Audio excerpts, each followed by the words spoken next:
19 सितंबर 2020 के Haryana current affair प्यारे बच्चों इस वीडियो में हम लोग पढ़ेंगे।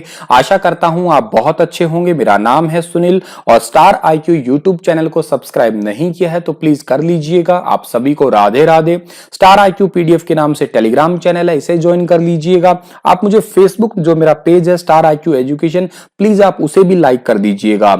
और आप सभी बच्चों में से अगर आपने रेलवे एनटीपीसी का फॉर्म भरा है या दिल्ली पुलिस का फॉर्म भरा है या अगर आप भविष्य में एचएसएससी का पेपर देना चाहते हैं तो वहां पे कंप्यूटर सब्जेक्ट बहुत इंपॉर्टेंट है और इसी वजह से मैं आप लोगों के लिए टोटल 1000 एमसीक्यू का एक कंप्यूटर का ऑनलाइन बैच लेके आ रहा हूं। ये बैच जो है आपका ये पेड बैच होगा, याद रखिएगा 99 रुपए का बैच होगा ये, ठीक है।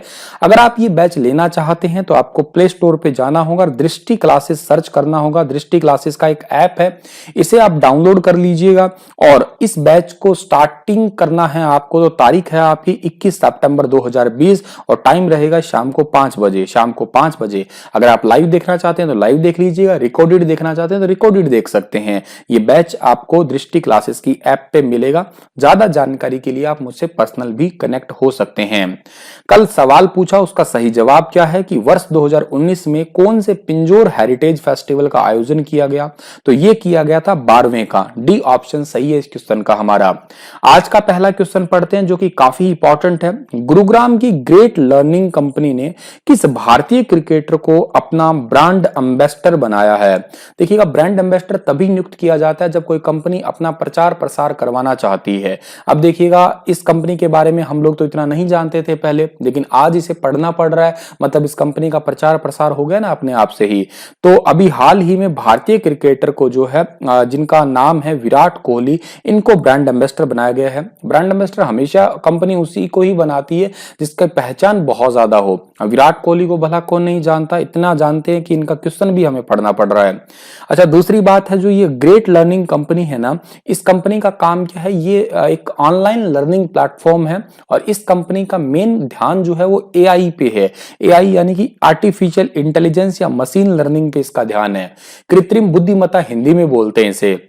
इसका मतलब यूं समझिएगा कि कोई मशीन इंसानों की तरह काम करने लग जाए, अपने आप सोचने लग जाए, समझने जैसा कोई काम करने लग जाए, उसके अंदर ऐसे कुछ सेंसर लगा दिए जाएं, उसी को एआई बोलते हैं। जॉन मैकार्थी ने सबसे पहले इसकी खोज की थी। 5वीं पीढ़ी के कंप्यूटर एआई बेस्ड ही हैं आपके। इस कंपनी की स्थापना हुई है 2013 के अंदर और इस कंपनी की स्थापना की किसने है? मोहन लखराजू ने, और इसके सीईओ का नाम भी मोहन लखराजू ही है। गुड़गांव कहते थे पहले गुरुग्राम को, 2016 में गुरु द्रोणाचार्य के नाम पे जो है इसका नाम गुरुग्राम कर दिया गया। तो ये बात भी आपको याद रखनी है। अगला क्वेश्चन हमारा क्या है? अगला क्वेश्चन है कि हरियाणा के किस जिले में 800 से कम लिंगानुपात वाले गांव में विशेष रूप से जागरूकता अभियान चलाया जाएगा? तो जिस भी गांव में लिंगानुपात 800 से कम है, यानी कि 1000 पुरुषों के ऊपर जो है 800 महिलाओं से भी कम महिलाएं हैं, मतलब मान लेते हैं कि 790 महिलाएं हैं या किसी में 600 है, तो उन गांवों के अंदर जो है एक जागरूकता अभियान चलाया जाएगा। और ये जिला कौन सा है? फतेहाबाद जिले के अंदर ऐसा होने वाला है। डी ऑप्शन जो है इस क्वेश्चन का हमारा ठीक है। सर, जागरूकता अभियान में क्या होगा? जागरूकता अभियान में यह बताया जाएगा कि भ्रूण हत्या करना पाप है और भ्रूण हत्या जहां जहां पे होती है उनकी रोकथाम के लिए टाइम टाइम पे छापेमारी भी की जाएगी। गांव के अंदर जो भी 11 साल से 14 साल की बच्चियां हैं, अगर वो स्कूल नहीं जा रही है तो उनको तुरंत प्रभाव से स्कूल से कनेक्ट किया जाएगा। अच्छा, एक बात तो आप याद रखिएगा, यहाँ पे एक सिंबल याद करिएगा, ये मेल और फीमेल के सिंबल है, लेकिन पजल होते हैं आजकल टॉयलेट के बाहर ही ये लिखना छोड़ दिया, ये सिंबल ही लगा देते हैं और फिर गड़बड़ हो जाती है अगर नहीं पढ़ना आते। ठीक है भाई, उल्टा पुल्टा हो सकता है मेल फीमेल, फीमेल मेल में, तो प्लीज आप इनको थोड़ा जान लीजिएगा अगर नहीं पता है तो। जैसे मैंने याद कर रखा है वैसे बता देता हूं आपको, ये फीमेल का होता है, ये मेल का होता है। कैसे याद करोगे आप लोग कि महिलाओं की सोच, लड़कियों की सोच पॉजिटिव होती है, लड़कियों की सोच पॉजिटिव होती है। देखो ये पॉजिटिव का सिंबल बन रहा है। लड़कों की सोच हवा में ही होती है भाई, हवा में कह दो, या लड़कों की सोच बहुत ऊपर की होती है। ठीक है, तो आप ऐसे करके याद कर सकते हो, ये फीमेल का होता है, ये मेल का होता है, ताकि गड़बड़ ना हो प्रैक्टिकली। ठीक है, टॉयलेट वगैरह में घुसते टाइम पे भी। बाकी आपको वैसे पता भी होना चाहिए, पता है तो अच्छी बात है। फतेहाबाद डिस्ट्रिक्ट जो है, इसको पहले हम लोग किसी टाइम में भीलों का जो है शासक की वजह से भील जनजाति के रूप में इसे जानते थे। उस टाइम पे इसे उदयनगर कहा जाता था जब यहाँ पे भील जनजातियां रहा करती थी। आज तो वर्तमान में ये पिंक सिटी के रूप में पुकारा जाता है। अगला क्वेश्चन है जो कि इंपॉर्टेंट भी है आपके लिए फिर से, कि हरियाणा के पूर्व सीएम चौधरी देवीलाल के 107वें जन्म दिवस पर प्रदेश के सभी जिलों में ब्लड डोनेशन कैंप लगाए जाएंगे। चौधरी देवीलाल पहली बार विधायक कब बने थे? तो देखिएगा, अभी हाल ही में इनका जन्म दिवस आने वाला है, 25 सितंबर को इनका जन्म दिवस आने वाला है।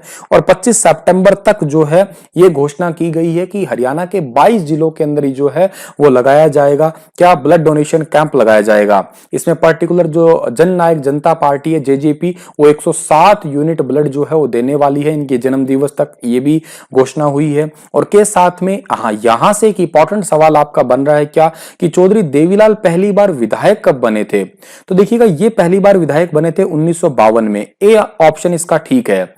लेकिन आप कहेंगे सर 1966 में बना था हरियाणा, तो ये पहले कैसे बन गए? तो तब हम लोग अलग नहीं थे, तब हम लोग पंजाब के ही हुआ करते थे, पंजाब के साथ ही में ही थे। तब ये 1952 में पहली बार बने, 1957 में बने दूसरी बार विधायक, 1962 में बने थे ये तीसरी बार विधायक, और हरियाणा में पहली बार मुख्यमंत्री बने थे ये 1977 के अंदर, ये भी याद रखिएगा। ये हमारे भारत के उप प्रधानमंत्री भी रह चुके हैं, इनका कार्यकाल 1989 से 1991 तक था।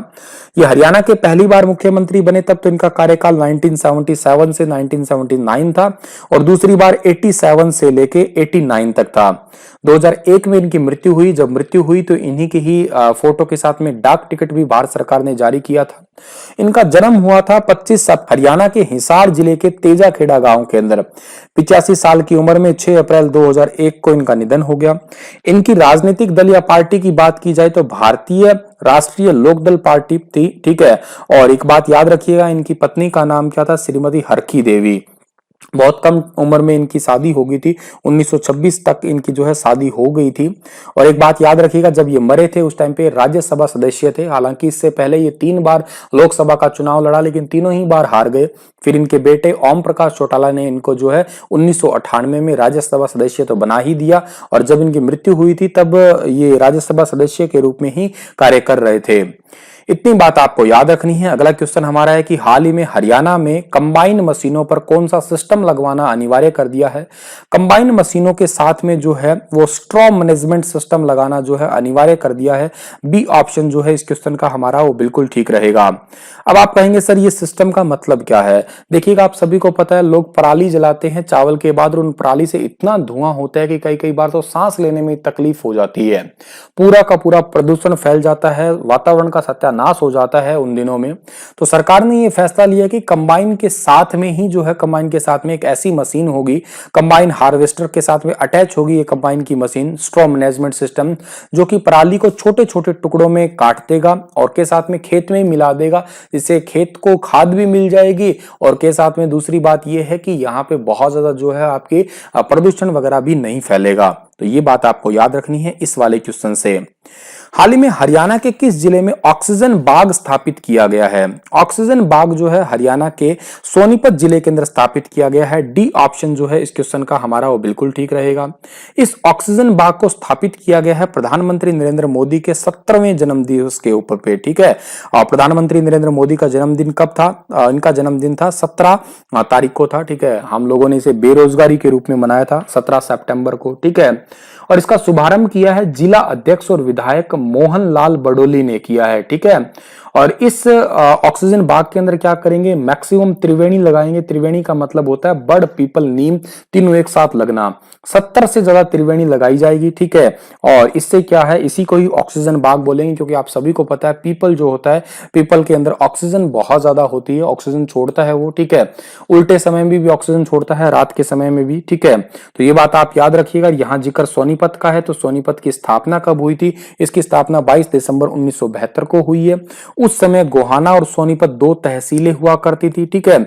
आर्यों द्वारा की गई थी, और इसका नाम था राजा सैन, और राजा सैन के नाम पे ही इसका नाम पड़ा था सोनपत, और बाद में इसका नाम पड़ गया सोनीपत। ये बात आपको याद रखनी है। महाभारत काल में इसे स्वर्ण प्रस्थ कहा जाता था, ठीक है। और वर्तमान में इसे सोनीपत हम लोग जो है वो कह रहे हैं। वर्तमान में चर्चा में चल रही सोनल गोयल, जो कि सामाजिक कार्यों में टॉप 25 महिलाओं में एकमात्र IAS है, वो किस कैडर की IAS अधिकारी हैं? तो ये है त्रिपुरा कैडर की आईएएस अधिकारी। ए ऑप्शन सही है इस क्वेश्चन का हमारा। अब आपके मन में ये है कि वर्तमान में चर्चा में क्यों चल रही है सोनल गोयल। देखिएगा, इन्होंने 2008 में जो है वो सिविल सेवा परीक्षा दी थी, यूपीएससी का एग्जाम दिया था और उस टाइम पे जो है इनका रैंक आया था 13वां। ये हरियाणा के पानीपत की रहने वाली है, लेकिन इनको जो है हरियाणा कैडर नहीं मिला, इनको त्रिपुरा कैडर दे दिया गया। इन्होंने वहां पे जो है टोटल 8 साल तक जॉब की और बाद में ट्रांसफर हो गई आ गई हरियाणा में। अब जो है हरियाणा में आने के बाद में त्रिपुरा इन्हें वापस बुला रही है इनके कार्यों की वजह से। अच्छा, वापस बुला तो रही है, लेकिन नियमानुसार ये हरियाणा में 9 साल तक काम कर सकती है, जबकि अभी तक हुए 4 ही साल है। ना ही तो हरियाणा का इनको भेजने का मन है वापस, और ना ही जो है इनका खुद का जाने का वहां पे मन है, क्योंकि इनके पति जो हैं वो दिल्ली के अंदर ही है, कस्टम डिपार्टमेंट के अंदर है, 2014 बैच के जो हैं वो आईआरएस अधिकारी हैं। ठीक है, इस वजह से, और इनकी फैमिली, इनके जो फैमिली मेंबर्स भी हैं वो भी गुरुग्राम वगैरह में ही रहते हैं ज्यादातर। ठीक है, तो ये वहां पे नहीं जाना चाह रही है दोबारा। अब आपको मैं बता देता हूं हरियाणा सरकार इन्हें क्यों नहीं भेजना चाह रही है, क्योंकि बेटी बचाओ बेटी पढ़ाओ अभियान के अंदर जो है बेहतर काम करने के लिए इन्हें ministry of women and child development की तरफ से अवार्ड दिया गया था। के अलावा ministry of rural development Bharat सरकार की तरफ से इन्हें जो है वो नेशनल मनरेगा अवार्ड से भी सम्मानित किया जा चुका है। तो ये काफी इंपॉर्टेंट क्वेश्चन हो सकता है हमारे पेपरों के लिए, ये बात आपको याद रखनी है। ठीक है, और सोनल गोयल आपको फोटो में दिखी ही रही होंगी, यही है। ठीक है, सोशल मीडिया पे काफी जो है इनके फॉलोवर्स हैं, 7 लाख से भी ज्यादा इनके फॉलोवर्स हैं सोशल मीडिया के ऊपर। ये अपने बच्चों के साथ में आगे बढ़ते हैं हम लोग। तो हरियाणा के किस गांव में पर्यटन केंद्र के रूप में शहीद स्मारक बनाया जाएगा? तो पर्यटन केंद्र के रूप में शहीद स्मारक बनाया जाएगा नसीबपुर के अंदर। ठीक है, डी ऑप्शन जो है इस क्वेश्चन का हमारा वो बिल्कुल ठीक रहेगा। नसीबपुर मेमोरियल क्षेत्र, वहां पे लाइब्रेरी, प्रदर्शनी, फूड पार्क और के साथ में जो है ब्रिटिश ग्रेवयार्ड वगैरह जो है ये चीजें स्थापित की जाएगी। ये पर्यटन केंद्र होगा, मतलब यहाँ पे लोग आ सकते हैं, और यहाँ पे अगर लोग आएंगे तो इसका मतलब है इस जगह का जो आपका वैल्यू होती है, या यूं कहिएगा आप लोग इकोनॉमिकल बैकग्राउंड है, वो भी इंक्रीज होने वाला है। दूसरी बात आप याद रखिएगा, इसी के अंदर 1857 की क्रांति के वीर शहीदों के बारे में भी जानकारी होगी, ताकि जो है आज का युवा पीढ़ी उनसे थोड़ी सी सीख ले सके कि किस तरीके से जो है लोगों ने उस टाइम पे युद्ध लड़े थे और किस टाइप की बहादुरी भी दिखाई थी। आगे बढ़ते हैं हम लोग। अगला जो हमारा क्वेश्चन क्या रहेगा कि मातनहेल स्थित राजकीय औद्योगिक प्रशिक्षण में महिलाओं के लिए कितने प्रतिशत आरक्षित सीट जो है वो रिजर्व की गई है? तो महिलाओं के लिए जो है वो 30% सीटें जो है वो आरक्षित की गई है। सी ऑप्शन जो है इस क्वेश्चन का हमारा बिल्कुल ठीक है। महिलाओं के लिए जितनी भी महिला परीक्षार्थी है, यदि वेल्डर है, फिटर है, कारपेंटर है, प्लम्बर है, ठीक है, इसमें किसी व्यवसाय के लिए दाखिला लेती है, तो उनको जो है प्रोत्साहन के तौर पे 800 रुपए हर महीने भी दिए जाएंगे। ठीक है, और के अलावा जो है उन्हें भारतीय औद्योगिक प्रशिक्षण यानी कि जो आपका आईटीआई होता है ना, आपका आईटीआई, उसके अंदर 30% की जो है वो आपकी आरक्षित सीट भी दी गई है। तो ये क्वेश्चन आपको याद रखना है। अगला जो हमारा क्वेश्चन है उससे पहले हमें झज्जर के बारे में जानना होगा। ठीक है, ये मातनहेल जो है ये झज्जर के अंदर पड़ता है। झज्जर की स्थापना छज्जू नामक एक जाट ने की थी। इसका पहले नाम छज्जू नगर ही था, लेकिन बाद में झज्जर हुआ। इसके अलावा यहाँ की झज्जरी यानी कि सुराही जो है वो भी बहुत ही मशहूर है, इसीलिए इसका नाम झज्जर ही पड़ा मानते हैं। यहाँ के 2 प्रमुख शहर, एक तो बहादुरगढ़ है, एक बेरी है, और बहादुरगढ़ की स्थापना राठी जाटों ने की थी। बहादुरगढ़ को सराफाबाद के नाम से भी जानते हैं, और इसका बेरी जो है दूसरा मुख्य शहर है। यहाँ पे भीमेश्वरी देवी का मंदिर जो है वो है भी बहुत ही फेमस है। ठीक है, आगे बढ़ते हैं हम लोग। तो हरियाणा के अंदर हाईकोर्ट, जो हरियाणा हाईकोर्ट है, उसमें पंजाब और हरियाणा हाईकोर्ट ने विभिन्न राजकीय महाविद्यालयों में कार्यरत कितने नॉन एलिजिबल एक्सटेंशन लेक्चरर को जॉब में बने रहने के आदेश दिए हैं? तो जॉब में बने रहने के आदेश दिए हैं, कितने के आदेश दिए हैं? 250 के। ए ऑप्शन जो है इस क्वेश्चन का हमारा बिल्कुल ठीक है। हरियाणा अनुबंध कॉलेज एसोसिएशन के उप प्रधान डॉक्टर CS ग्रेवर ने बताया कि पिछले कुछ दिनों से हरियाणा के जितने भी आपकी यूनिवर्सिटीज हैं, कॉलेजेस हैं, वहां पे जो है नॉन एलिजिबल को हटाने के लिए आदेश जारी कर दिए गए हैं। लेकिन राजकीय महाविद्यालय महम, भिवानी, गुरुग्राम, हिसार, आदमपुर, असंध, जींद आदि ये जिले हैं जहां पे जो है ये नॉन एलिजिबल स्टाफ मौजूद है। मतलब इनका जो है नेट वगैरह तो क्लियर है, लेकिन आगे जो और एलिजिबिलिटी होती है वो इतनी ज्यादा नहीं है। इसी वजह से काम तो कर रहे हैं लंबे टाइम से। तो हाईकोर्ट का ये कहना है कि लंबे टाइम से काम कर रहे हैं तो इनके पास में अनुभव हो ही गया है, डिग्रियों का तुम लोग करोगे ही क्या। आगे बढ़ते हैं। अगला जो हमारा क्वेश्चन क्या है कि हरियाणा के किस गांव के टीलों की जो खुदाई है उसके दौरान ऐसे साक्ष्य मिले हैं कि हमारे पूर्वजों ने सबसे पहले विदेश में भ्रमण और प्रवास आरंभ किया था। ठीक है, तो हरियाणा के कौन से गांव में, गांव है राखीगढ़ी। ठीक है, राखीगढ़ी के अंदर जो है, जो कि हरियाणा का सबसे बड़ा केंद्र के रूप में भी जाना जाता है उस टाइम के, हड़प्पा कालीन टाइम के। ठीक है, तो यहाँ पे आप लोग ये बात आप याद रखिएगा, यहाँ पे जो मनके मिले हैं वो ईरान के हैं, जिनके आज भी हम लोग जो है यूज करते आए हैं। ठीक है, और राखीगढ़ी में कंकाल जो है वो 5000 साल पुराने मिले हैं। ठीक है, 5000 साल पुराने कंकाल मिले हैं, तो ऐसा माना जा रहा है कि यहीं से ही शुरुआत हुई होगी। ठीक है, शुरुआत ही इसी सभ्यता की या उस जमाने के लोगों की यहीं से ही हुई होगी आपकी। तो इतनी बात आपको याद रखनी है इस पर्टिकुलर क्वेश्चन से। ठीक है, और आपको अगला जो क्वेश्चन रहेगा हमारा वो भी हम लोग जान लेते हैं। उससे पहले हमें बात करनी है कि राखीगढ़ी किस जिले में है। राखीगढ़ी पड़ता है हिसार डिस्ट्रिक्ट में। हिसार की तो काफी सारी प्रसिद्ध चीजें, जैसे स्टील सिटी कहते हैं, कॉइन सिटी भी कहते हैं, Nagauri gate, Mori gate, Delhi gate, Talaki gate, ये कई सारे गेटों की वजह से जो है जाना जाता है। फिरोज शाह तुगलक ने हिसार को हिस्सार फिरोजा के नाम से बसाया था। ये लेक्चर तो समाप्त होता है, पर आपके लिए क्वेश्चन है कि हरियाणा विद्युत विनियामक आयोग का चेयरमैन किन्हें बनाया गया है? दीपेंद्र सिंह ढोसी को, या राकेश मेहता को, या वीके पुरी को, या अर्पित दास को? बताइए डिटेल से। इसी के साथ ये लेक्चर समाप्त। धन्यवाद। हंसते रहना, मुस्कुराते रहना।